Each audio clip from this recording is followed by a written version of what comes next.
দলের মধ্যে তারা যদি অনেক বিলম্ব করে আসে তাহলে তারা হলো বুদ্ধিমান মানুষ। আমি অবশ্যই বোকার পর্যায়ে রয়ে গেছি অনেক আগে থেকেই, আজকেও সেই অবস্থায় আছি।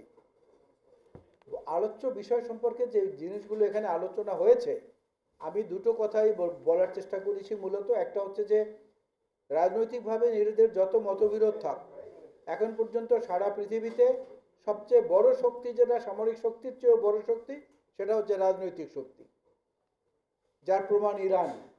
সর্বশেষ প্রমাণ হচ্ছে ইরান।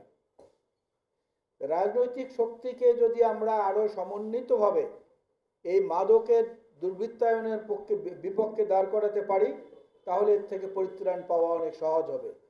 এবং সেই জন্য প্রয়োজন যেটা, একটা হচ্ছে বাংলাদেশের সার্বভৌমত্বের ব্যাপারে রাজনৈতিক ঐক্য, এবং বাংলাদেশে মাদকের বিস্তার ঠেকানোর ব্যাপারে রাজনৈতিক ঐক্য। এই দুটো জিনিস করার জন্য বিএনপির পক্ষ থেকে যাতে উদ্যোগ নেওয়া হয়, সেই ব্যাপারে আমরা সচেষ্ট থাকব।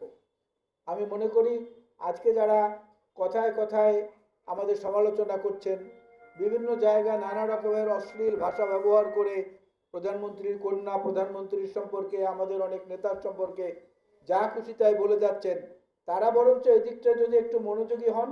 আপনারা বয়সে তরুণ, বয়সে যুবক, আপনাদের সে কর্ম প্রেরণা একটা বড় ফসল হিসাবে কাজ করবে মাদকের বিস্তার রোধের জন্য।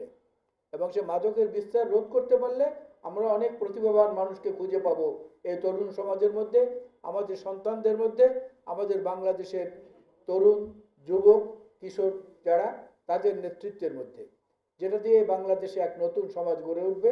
এবং সেই সমাজ হবে মাদকমুক্ত সমাজ, মাদককে বিদরিত করার প্রচেষ্টার জন্য একটা সমন্বিত সমাজ। আপনাদের সবাইকে আবারও ধন্যবাদ। আল্লাহ হাফেজ।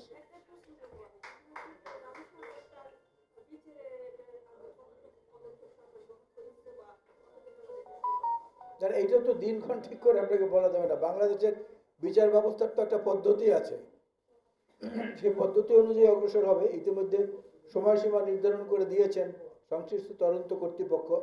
এবং সবচেয়ে বড় কথা হচ্ছে, মাননীয় প্রধানমন্ত্রী নিজে যাওয়ার পরে রামি স্যার বাবার যে একটি উক্তি, যে আপনার মতো মানুষ আমার 10,000 টাকা ভাড়ার ফ্ল্যাটে এসে নিজে উঠবেন, আমি এটা কখনো কল্পনাও করিনি।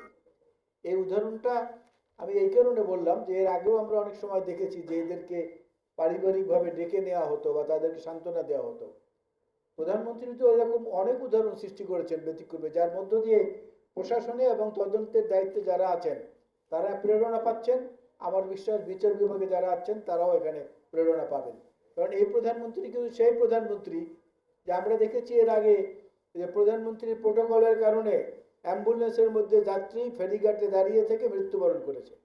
আর এই প্রধানমন্ত্রী তার সমস্ত প্রোটোকল ভঙ্গ করে নিজের গাড়ি দাঁড় করিয়ে রেখে অ্যাম্বুলেন্সকে যেতে দিয়েছেন। সুতরাং ভালো কিছু তো আমরা প্রত্যাশা করতেই পারি, উদাহরণ তো আছে আমাদের।